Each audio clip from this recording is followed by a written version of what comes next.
Behind the bayou drawls and gator wrestling lies a reality TV empire built on trademark lawsuits, dead alligator controversies, and an Australian spin-off that nobody remembers. From Troy Landry's secret crawfish fortune to mysterious cast firings and mobile games featuring 150-plus sound clips, this History Channel phenomenon hides more bizarre secrets than alligators in Louisiana swamps. Here are the 15 weird facts you didn't know about swamp people. Fact 1. Alligator hunting was illegal. When filming started. When producer Matthew Ostrom received that fateful call from the History Channel in 2010, asking him to explore the Louisiana swamps for potential television content, he had no idea he was walking into a world that had been legally off-limits for decades. The timing of his bayou expedition turned out to be absolutely perfect, but not for the reasons anyone could have predicted.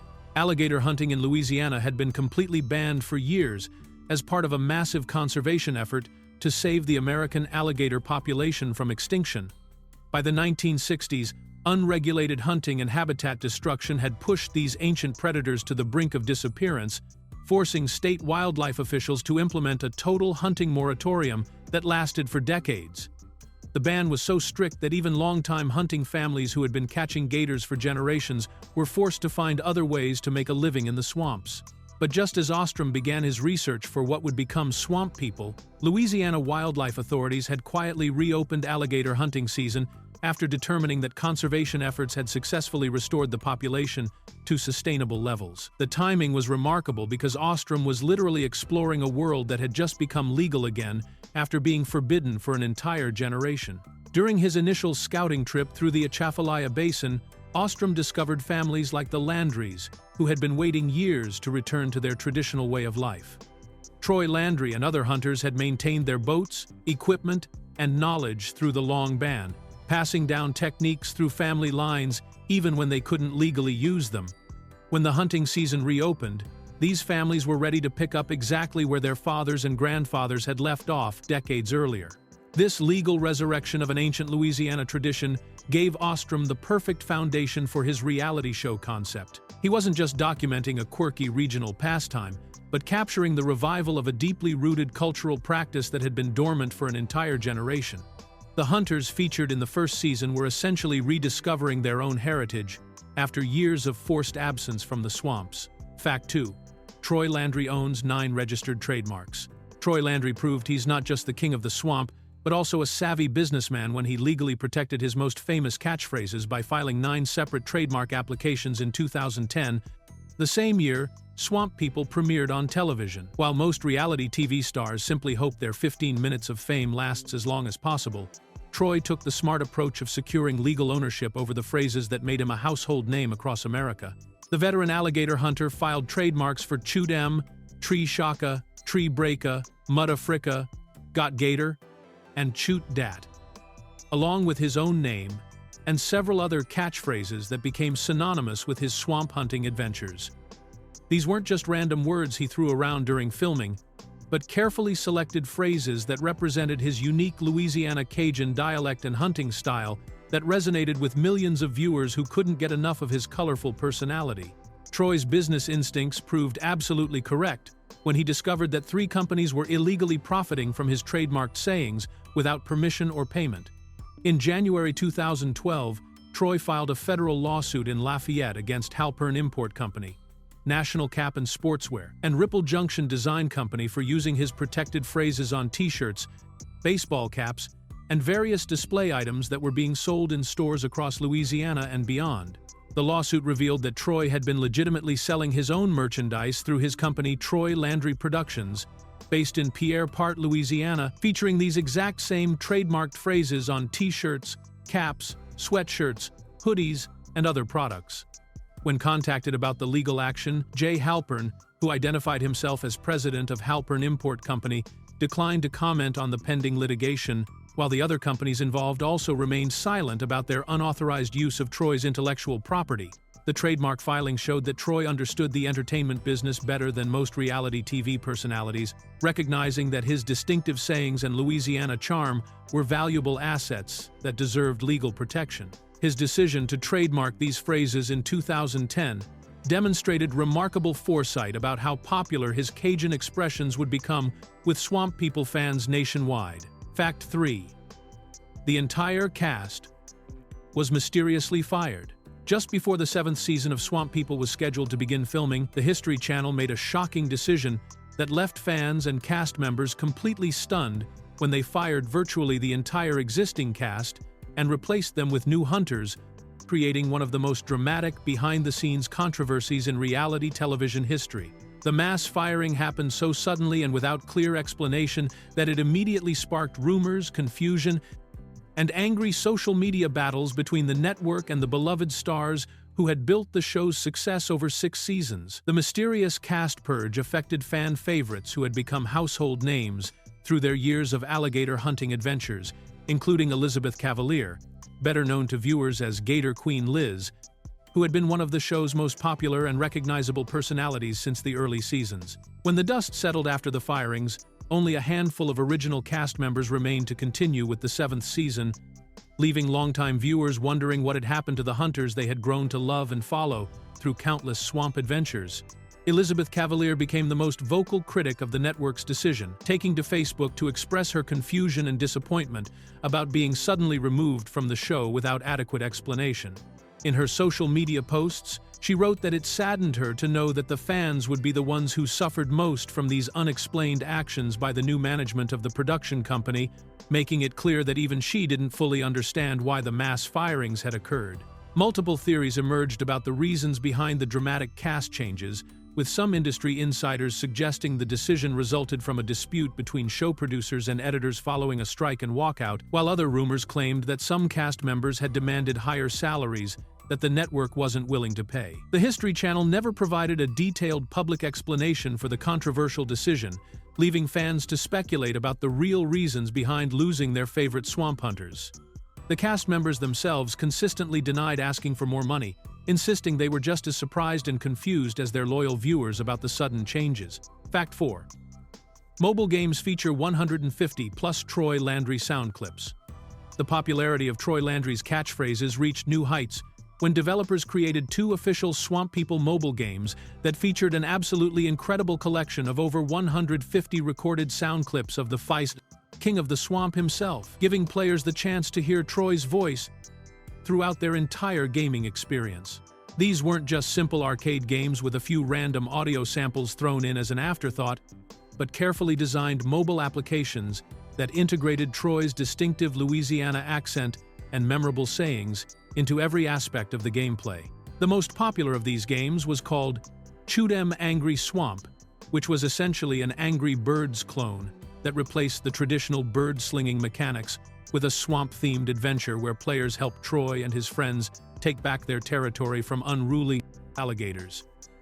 Instead of launching birds at pig structures, players would fling crawfish and use the special powers of swamp creatures like mosquitoes, snakes, frogs, and turtles to defeat various types of enemy gators, with names like Crawfish Bandit, Tree Shaka, T-Rex, and Big Head. What made these games truly special for Swamp People fans was the massive collection of authentic Troy Landry audio clips that had been recorded specifically for the gaming experience, featuring everything from his famous Shoot 'Em battle cry to dozens of other colorful expressions and commentary that players would hear throughout their adventures in the digital swamp. The developers took great care to integrate these sound bites naturally into the gameplay, so Troy's voice would guide players through different levels and react to their successes and failures in ways that felt authentic to his television personality. The games were available on multiple platforms, including Apple devices, Android phones, and Kindle Fire tablets, allowing fans to carry a piece of the Swamp People experience with them wherever they went.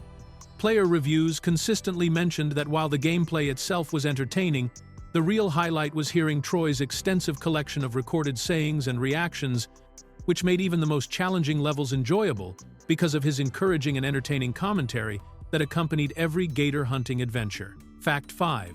Australian spinoff used harpoons instead of guns.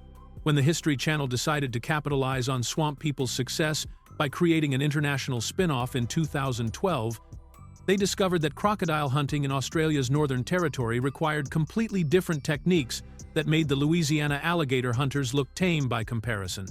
The Australian version, called Outback Hunters featured local crocodile specialists who used hand-thrown harpoons to capture massive saltwater crocodiles that could weigh up to 2,000 pounds, creating a much more primitive and dangerous hunting experience than anything viewers had seen in the Louisiana swamps.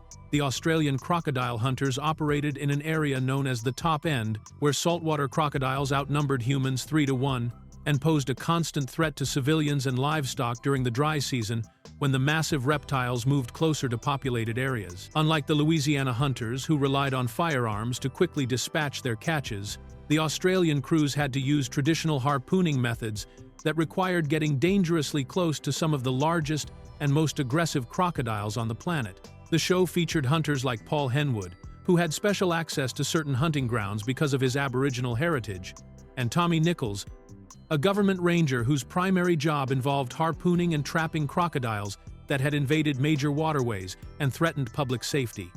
These hunters demonstrated techniques that seemed almost medieval compared to the gun-based methods used in swamp people, requiring incredible skill, timing, and courage to successfully harpoon enormous crocodiles without getting killed in the process. The 11-episode first season of Outback Hunters ran from October 21st through December 30th of 2012, following the same basic format as its Louisiana predecessor, but showcasing the unique challenges of dealing with saltwater crocodiles that were significantly larger and more aggressive than American alligators. The harpooning method created much more intense and prolonged battles between hunters and their prey, since the crocodiles remained alive and fighting throughout the capture process, rather than being quickly killed with a single gunshot like the alligators in the original series. Fact 6. Producers used 90 camera multicam rigs. The production team behind Swamp People went to extraordinary lengths to capture the perfect swamp footage by deploying an incredibly sophisticated camera system that used 90 individual cameras arranged in a massive circular array to film promotional content for the History Channel series. This wasn't just a simple setup with a few handheld cameras following the hunters around in boats, but a highly technical operation that required specialized equipment and engineering to work properly in the challenging Louisiana swamp environment. The production company Real EFX designed and built this remarkable multicam rig specifically for amphibious use in the unpredictable waters of Louisiana's bayous, where traditional filming equipment would quickly fail due to the wet, muddy conditions and constant movement of the water. The 90 cameras were carefully mounted to metal truss structures and hung from an extended crane called a gradle, creating a ring-shaped camera array that measured 40 feet in diameter, with each camera positioned just 6 inches apart from its neighbors. To keep this massive camera system stable on the swamp's surface, the engineers used specialized flotation bladders that prevented the entire rig from sinking, while also compensating for the constant movement of the water and wind. The floating camera array could then be moved to different locations throughout the swamp, allowing the production team to capture unique natural environments and create stunning visual effects that would be impossible to achieve with conventional filming methods. The technical specifications of this camera setup were impressive, with the cameras mounted on 28mm precision rails that ensured perfect alignment and spacing between each unit in the array. This level of precision was necessary to create the seamless, three-dimensional footage that gave viewers incredible perspectives of the swamp environment, including underwater shots and aerial-style views that made the Louisiana bayous look both beautiful and mysterious. The multicam rig allowed the production team to capture simultaneous footage from dozens of different angles, creating a comprehensive visual record of the swamp that could be edited together to produce the dramatic, cinematic sequences that became a signature element of Swamp People's visual style and helped distinguish it from other reality television shows. Fact 7. The wrestling scenes are likely fake. Many experienced alligator hunters and wildlife experts have raised serious questions about the dramatic wrestling scenes featured throughout Swamp People, arguing that the prolonged battles between hunters and thrashing alligators are likely staged for television because authentic alligator hunting involves quick, efficient kills rather than dangerous wrestling matches that could easily result in severe injuries or death. Professional hunters who work in Louisiana's swamps have pointed out that real alligator hunting is designed to minimize risk and maximize efficiency, which means dispatching the animals as quickly as possible, rather than engaging in extended physical confrontations. The criticism centers around the fact that genuine alligator hunting techniques focus on using firearms to deliver immediate fatal shots to the brain, which instantly kills the animal and eliminates any possibility of a fight or struggle that could endanger the hunters. Critics argue that no experienced hunter would deliberately engage in the kind of prolonged wrestling matches shown on television, since alligators weighing hundreds of pounds possess incredibly powerful jaws and can easily crush bones or tear off limbs during any extended struggle.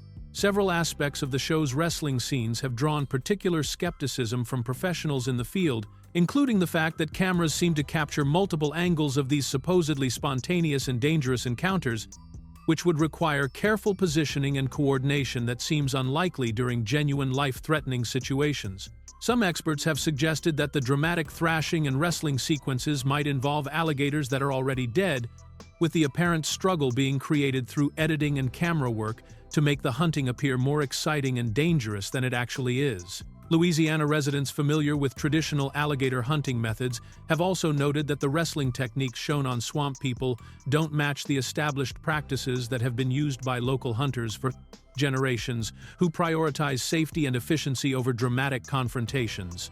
The show's emphasis on hand-to-hand combat with large alligators contradicts everything that experienced hunters know about working safely with these powerful and unpredictable predators, leading many to conclude that entertainment value has taken precedence over authentic documentation of traditional hunting practices. Fact 8. Cast member died during filming. The Swamp People production faced a tragic and unexpected loss on May 14, 2012, when cast member Mitchell Gist suffered a fatal heart attack while working on the Belle River near Pierre Part during what should have been a routine day of filming. Mitchell, who was 48 years old at the time, had been featured in several episodes of the show alongside his brother Glenn and was well known among fans for his skilled hunting abilities and his deep knowledge of the Louisiana swamps where he had spent most of his life. The incident occurred while Mitchell was loading equipment onto his boat, a task he had performed countless times throughout his years as both a hunter and a television personality, when he suddenly collapsed without warning in front of his crew members who were preparing for another day of alligator hunting. The initial reports from authorities and witnesses suggested that Mitchell had suffered a seizure, which led to confusion about what had actually caused his sudden collapse and whether it might have been related to an accident or some kind of environmental factor in the swamp. Mitchell's crew members immediately attempted to resuscitate him after he collapsed, but their efforts were unsuccessful, and he was quickly transported to a Morgan City hospital where medical personnel continued trying to save his life. Despite the best efforts of the emergency medical team, Mitchell was pronounced dead at the hospital, leaving his family, friends, and the entire Swamp People production team devastated by the sudden loss of someone who had been such an integral part of the show and the Louisiana hunting community. The confusion about the cause of Mitchell's death was eventually cleared up when the coroner for Ascension Parish conducted an official autopsy and determined that he had actually suffered a heart attack rather than a seizure, and that his death was due to natural causes rather than any kind of accident or external factor. The coroner's findings revealed that the initial reports of a seizure had been incorrect, and that Mitchell's collapse had been caused by a sudden cardiac event that could not have been predicted or prevented by anyone present at the scene. Fact 9. Troy Landry makes millions from crawfish. While Troy Landry became famous as the king of the swamp for his alligator hunting prowess on television, his real fortune actually comes from a completely different aquatic creature that generates far more income than any gator he's ever caught during the show's annual 30-day hunting season.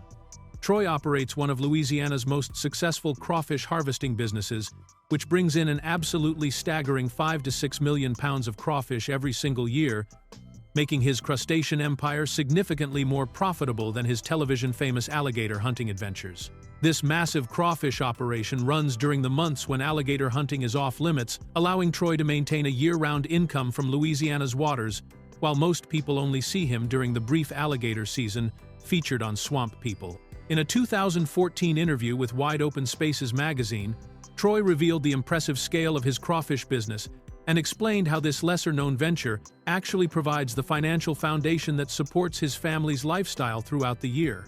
The crawfish harvesting season typically runs from late winter through early summer, which perfectly complements the fall alligator hunting season and ensures that Troy stays busy in Louisiana's waters for most of the year. Unlike alligator hunting, which is heavily regulated with strict tag limits and a compressed timeline, crawfish harvesting allows for much larger volumes and more consistent income generation, since Louisiana's appetite for these freshwater crustaceans seems practically unlimited. Troy's business acumen extends beyond just harvesting crawfish, as he has built relationships with restaurants, seafood distributors, and local markets throughout Louisiana and beyond to move his enormous annual harvest. The success of his crawfish empire demonstrates that Troy's expertise in Louisiana's waters goes far beyond the alligator hunting that made him famous, and that his understanding of the state's aquatic ecosystems has allowed him to build a diversified business that takes advantage of multiple species and seasons. The television show has certainly been good for Troy's overall brand and helped him secure additional income through public appearances and merchandise sales, but his crawfish business remains the steady financial engine that has made him genuinely wealthy rather than just television famous. Fact 10. Multiple cast members have criminal records. The History Channel's approach to handling cast member controversies became a subject of public criticism when several Swamp People stars were involved in serious legal incidents that seemingly had no impact on their continued participation in the show, raising questions about the network's standards and priorities when it comes to the behavior of their reality television personalities. The most notable incidents involved multiple cast members who faced criminal charges for violent behavior, yet continued appearing on the show as if nothing had happened. In 2013, father and son duo R.J. Molinaire and J. Paul Molinaire allegedly attacked someone with a beer bottle during an incident that resulted in criminal charges against both men, who had been featured prominently on Swamp People as skilled alligator hunters from the Louisiana bayous. Despite the serious nature of the allegations involving assault with a weapon, both Molinares continued appearing on the show without any apparent consequences from the network and remained part of the cast until the 10th season in 2019. Another controversial incident involved Chase Landry, son of the show's most famous star Troy Landry, who was arrested in 2016 for allegedly shooting at a shrimp boat while he was supposed to be hunting alligators in Louisiana waters. The charges against Chase were serious enough to involve firearms and potentially endangered the lives of innocent people who were simply trying to make a living on the water, yet he also continued appearing on Swamp People without missing any episodes or facing any visible disciplinary action from the production team. These incidents highlighted what critics saw as a troubling pattern, where the History Channel seemed more concerned with maintaining their cast lineup than addressing the violent behavior of their reality television stars, especially when compared to other networks that have quickly removed cast members for much less serious offenses. The network's decision to keep both the Molinares and Chase Landry on the show, despite their legal troubles, suggested that ratings and audience appeal took precedence over holding cast members accountable for their actions outside of filming, even when those actions involved alleged violence against other people. Fact 11. Show creates fake monster alligator storylines. Dedicated fans of Swamp People who have watched the show for multiple seasons began noticing a suspicious pattern where nearly every single season features at least one storyline about a legendary monster alligator with a colorful nickname that has supposedly been terrorizing local communities for years, leading many viewers to conclude that these dramatic hunting quests are manufactured by producers rather than genuine pursuits of real problem gators. These monster alligator storylines typically follow the same basic formula, with hunters describing massive, elusive reptiles that have become local legends due to their size, aggression, or ability to evade capture for extended periods.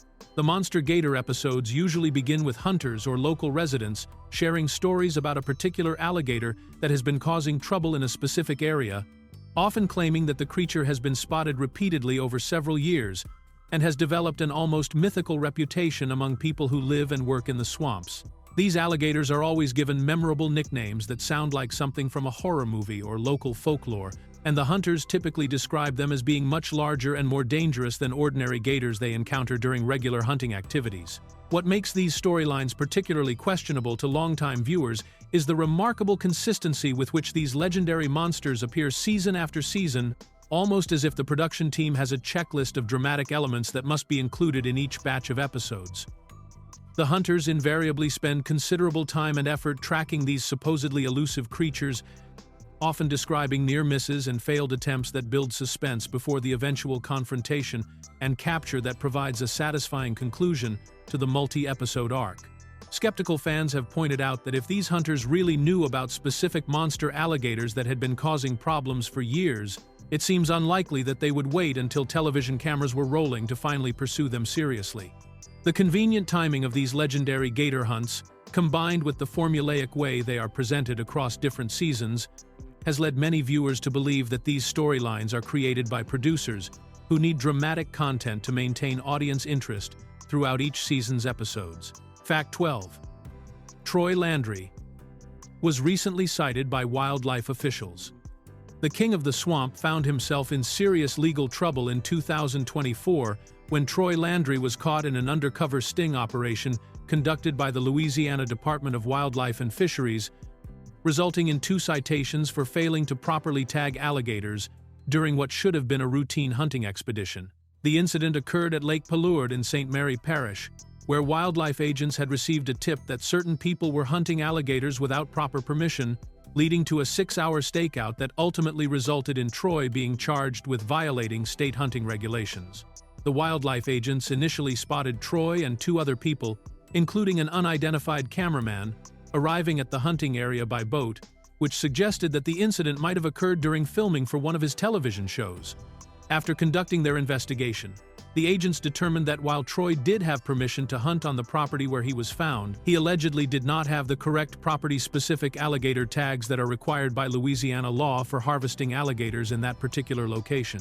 The situation became more complicated when Troy admitted to the wildlife officers that he had previously cut a dead alligator loose from one of his hunting lines and allowed it to float away, which the agents later discovered floating in the lake with Troy's hunting line still hanging from its mouth.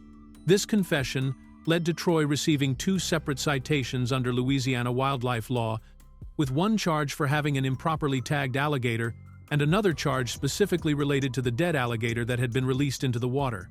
Each of the charges Troy received carries potentially serious consequences, including fines of up to $950 per violation and the possibility of imprisonment for up to 120 days, making this a significant legal matter rather than just a minor paperwork error.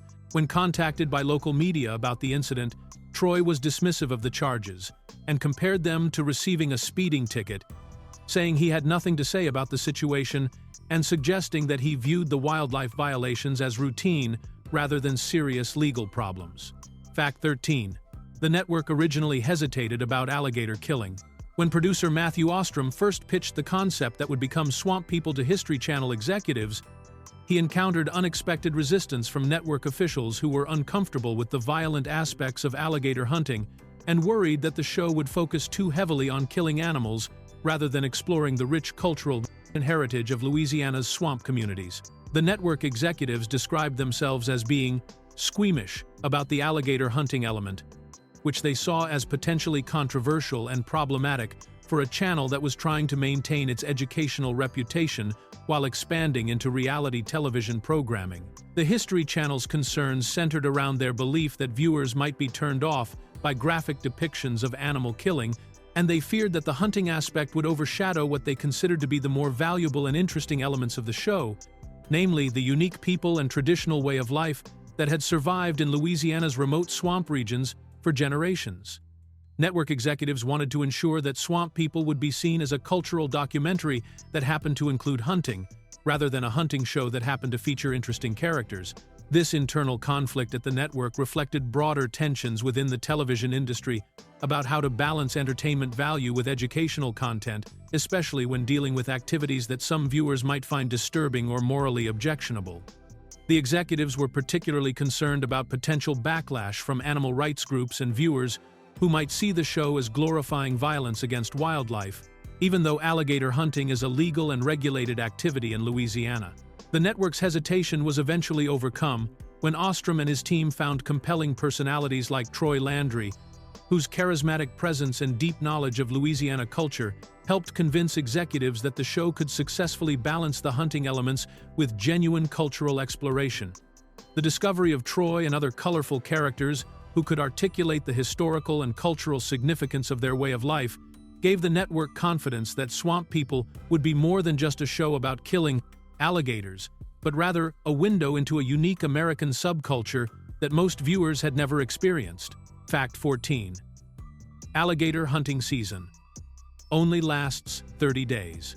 The entire premise of Swamp People revolves around one of the most intense and compressed earning periods in any profession, as Louisiana's official alligator hunting season lasts for exactly 30 days each year, creating an incredibly high-pressure situation where hunters must earn the majority of their annual income from alligator sales in less than 1 month of work.